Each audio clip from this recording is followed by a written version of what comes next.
अस्सलाम वालेकुम viewers, I hope कि आप लोग सब खैरियत से होंगे। नाज़रीन, कब्ज़ के लिए आज मैं आपको मालूमात फ़राहम करूँगी। कब्ज़ के लिए लाखों रुपए खर्च करने के बाद ये हमारी जान नहीं छोड़ती। अगर हो जाए तो कुछ अरसे के बाद दोबारा शुरू हो जाती है। नाज़रीन, इसकी वजह हमारा ख़राब खाना पीना, हमारी ग़िज़ा और कब्ज़ से मुतल्लिक़ लाइल्मी। आज की वीडियो में हम जानेंगे कि कब्ज़ क्या होती है, किन घरेलू चीज़ों या ग़िज़ाओं को खाने से कब्ज़ पैदा होती है, और साथ ही जानेंगे कि चंद घरेलू चीज़ों से कब्ज़ ख़त्म करने का आसान तरीके। तो आइए वीडियो शुरू करते हैं। सबसे पहले जान लेते हैं कि आखिर कब्ज़ होती क्या है।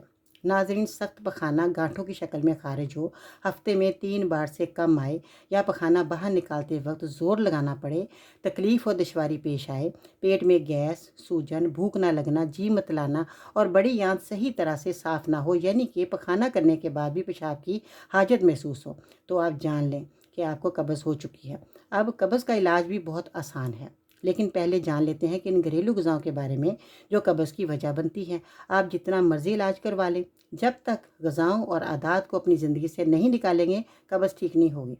नाज़रीन, कब्ज़ की पहली वजह से ज़्यादा मिकदार पानी ना पीना। पानी हमारे जिस्म को डिहाइड्रेशन से बचाने के साथ तवानाई भी देता है, लेकिन जब पानी ज़्यादा मिकदार में ना पिया जाए तो ये कब्ज़ समेत बहुत सी बीमारियों में वजह बनता है। बीफ यानी कि बड़े का गोश्त का इस्तेमाल ना करें, क्योंकि बड़ा गोश्त भी कब्ज़ पैदा करने की बड़ी वजह बनता है। चावल चाहे बिरयानी की सूरत में आप खाएं या फिर पुलाव वगैरह पकाकर इस्तेमाल करें, ये भी कब्ज़ और गैस पैदा करता है। अगर आप कब्ज़ की अद्वियात खा रहे हैं तो इस दौरान चावल का इस्तेमाल हरगिज़ ना करें। प्रोटीन और ग़िज़ाई फ़वाइद से माला माल, जैसे कि अंडा किसी को पसंद नहीं, लेकिन याद रखें अंडा भी मरीज़ को अंडे की जर्दी से ग्रेज़ करना चाहिए। नाज़रीन, आप हैरान होंगे, दूध और दूध से बनी डेयरी प्रोडक्ट भी कब्ज़ की वजह बनती है, लेकिन इसका मतलब ये भी नहीं कि आप दूध इस्तेमाल ना करें। अगर आप कब्ज़ के मरीज़ हैं तो दूध की कुछ मकदार गर्म करके उबाल कर इस्तेमाल कर सकते हैं। सुबह खाली पेट दही का ज़रूर इस्तेमाल करें, क्योंकि दही में मौजूद बैक्टीरिया आंतों को नरम करके स्टूल को आगे धकेलते हैं।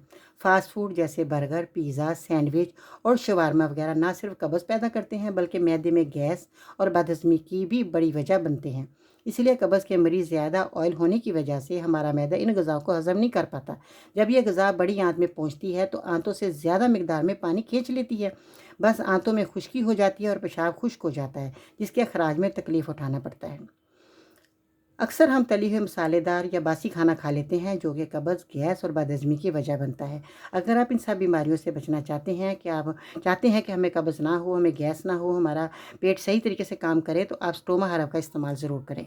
स्टोमा हर्ब एक मुनफ़रिद और बेहतरीन दवा है, जो कि बहुत ही ज़्यादा उम्दा है और ये सारी बीमारियों की जड़ को ख़त्म करने के लिए है।